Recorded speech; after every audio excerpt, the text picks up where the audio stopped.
So we'll be bringing you a number of reports in our cost of living series. You want to stay with us all throughout our bulletins of the day. Now, the minority in Parliament is accusing the Lands Ministry of cover-up in the matter involving the Bulgarian embassy demolition.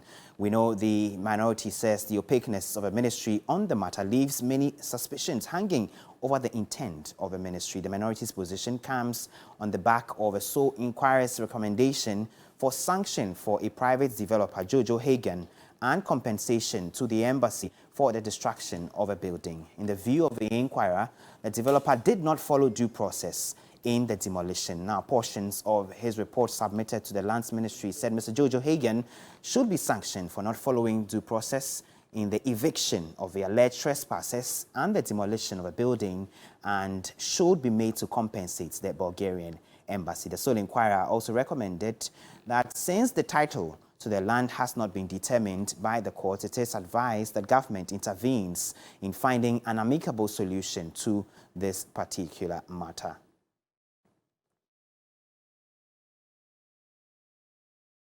Joining me in studio is Dennis Wedam of our news planning desk. Dennis, so we know the ministry is taking a number of steps, following the recommendations by the sole Inquirer. What are these?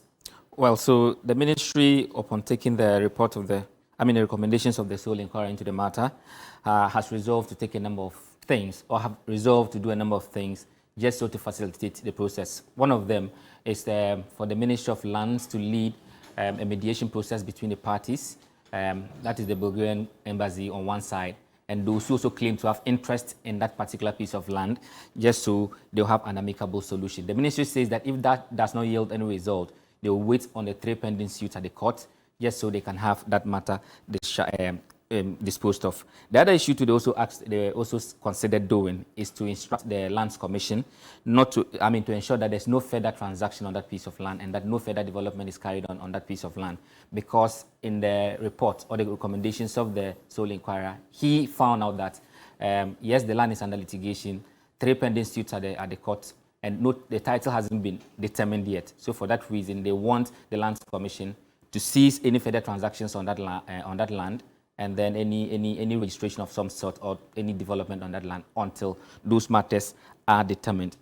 On the matter of sanctions, you recall, you just mentioned a while ago that the sole Inquirer has recommended the sanctioning of one Mr. Jojo Hagan. Yes, the ministry says that they've written to the Attorney General just so they know the extent of that sanction and how much compensation should be paid to the Bulgarian embassy. So that, among other things, the government has said it will look into the matter just so that they don't encroach on the rights of the Bulgarian embassy, knowing that their premise is inviolable. Okay, let's speak now about the minorities' concern. We know they've already raised concern about some cover-up in what they say is a grand scheme by the ministry to shield some individuals and cover up certain things. From the statement the minority has issued, what more do we know?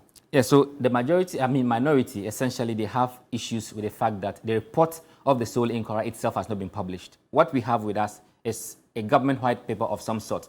So you'd find that the government is now telling us what the sole Inquirer had said. Okay. What the NDC is saying, or the minority is saying, they would have wished that the whole report is published first, just so Ghanaians appreciate some of the things that were looked at, and some of the people who were invited before the sole Inquirer.